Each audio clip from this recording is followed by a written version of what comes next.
The book of Joshua. Let's back up and remember the story so far. So God chose Abraham, and then his family became the people of Israel, who are then enslaved down in Egypt. And so through Moses, God rescued Israel out of Egypt. He made a covenant with them at Mount Sinai, and he brought them through the wilderness. So Israel then camped outside the promised land, and Moses called them to obey God's commands so that they could show all the other nations what God is like. The book of Joshua picks up right after Moses has died, and Israel's ready to enter the land. So the story of Joshua is designed with four main movements. Joshua first leads Israel into the promised land, and then once they're there, they meet all this hostility from the Canaanites, and so they engage them in battle.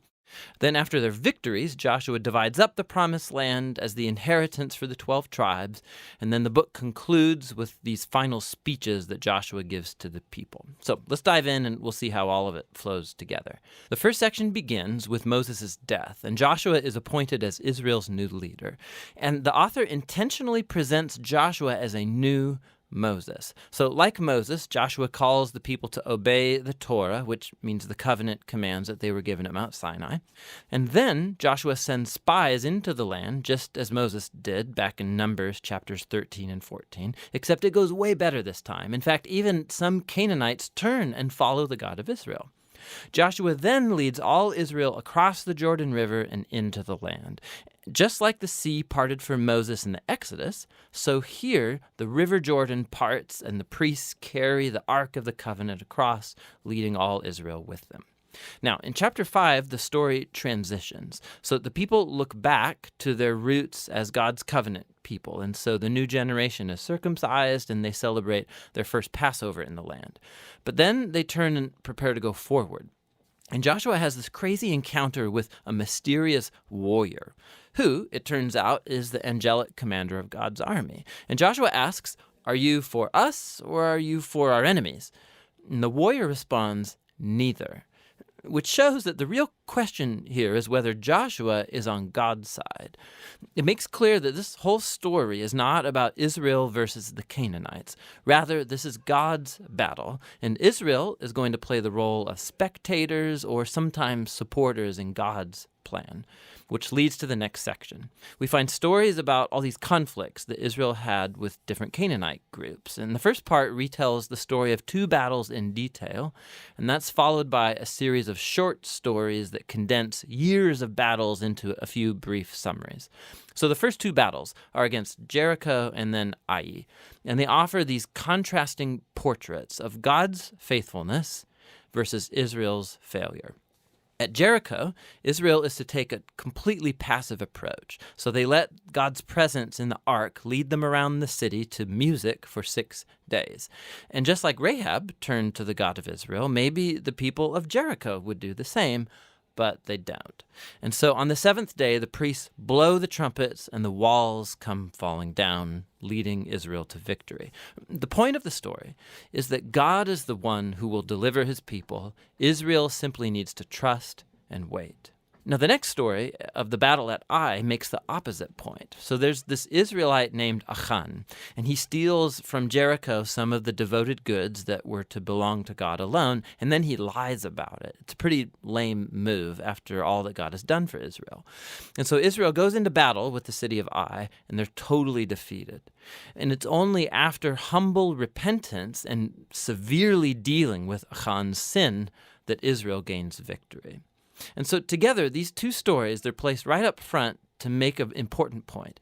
If Israel is going to inherit the land, they have to be obedient and trust in God's commands. They don't get special treatment.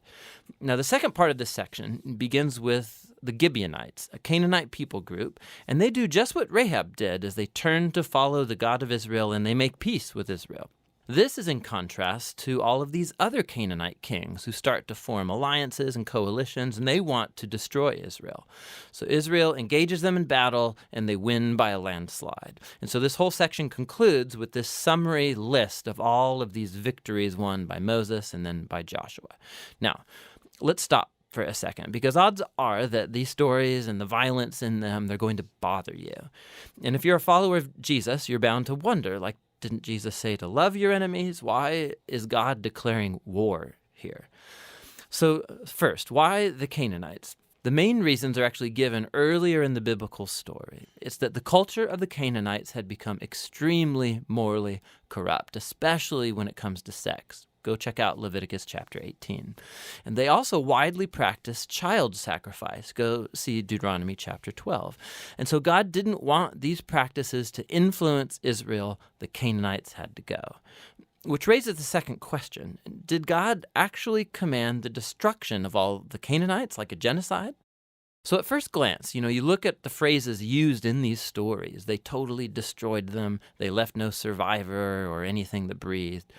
But when you look a second time more closely, you'll see that these phrases are clearly hyperbole and not literal. So go back to the original command about the Canaanites in Deuteronomy chapter 7. Israel is first told to drive out the Canaanites, but then to totally destroy them. And then that's followed by commands to not intermarry with them or enter into business deals with them. So you can't marry someone that you've destroyed. I think you get the point.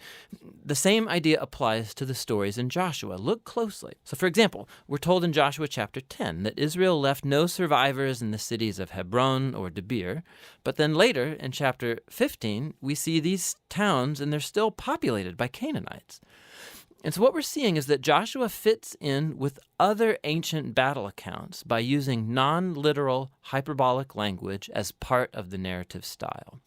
And so the word genocide doesn't actually fit what we see here, especially in light of the stories about the Canaanites who did turn to the God of Israel, like Rahab or the Gibeonites. God was open to those who would turn to him. The last thing to think about is that these stories mark a unique moment in Israel's history. These battles were limited to the handful of people groups living in the land of Canaan. With all other nations, Israel was commanded by God to pursue peace. Go read Deuteronomy chapter 20.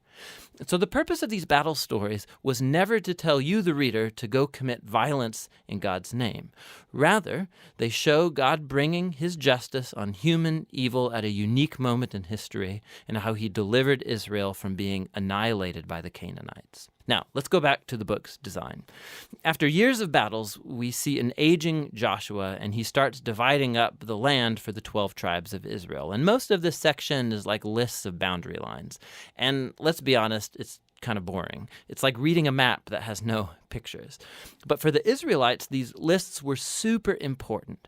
This was the fulfillment of God's ancient promises to Abraham that his descendants would inherit the promised land. And so now it was all coming to pass right down to the detail, which leads to the final section. Joshua gives two speeches to the people that are very similar to the final speeches of Moses in Deuteronomy. Joshua reminds them of God's generosity, how he brought them into the land and rescued them from the Canaanites. And so he calls them to turn away from the Canaanite gods and be faithful to the covenant they made. If they do, it will lead to life and blessing in the land. But if they're unfaithful, Israel will call down on itself the same divine judgment that the Canaanites experienced. They'll be kicked off the land into exile. And so Joshua leaves Israel with a choice. What is Israel going to do? That's the big question that looms as the story ends, and that's the book of Joshua.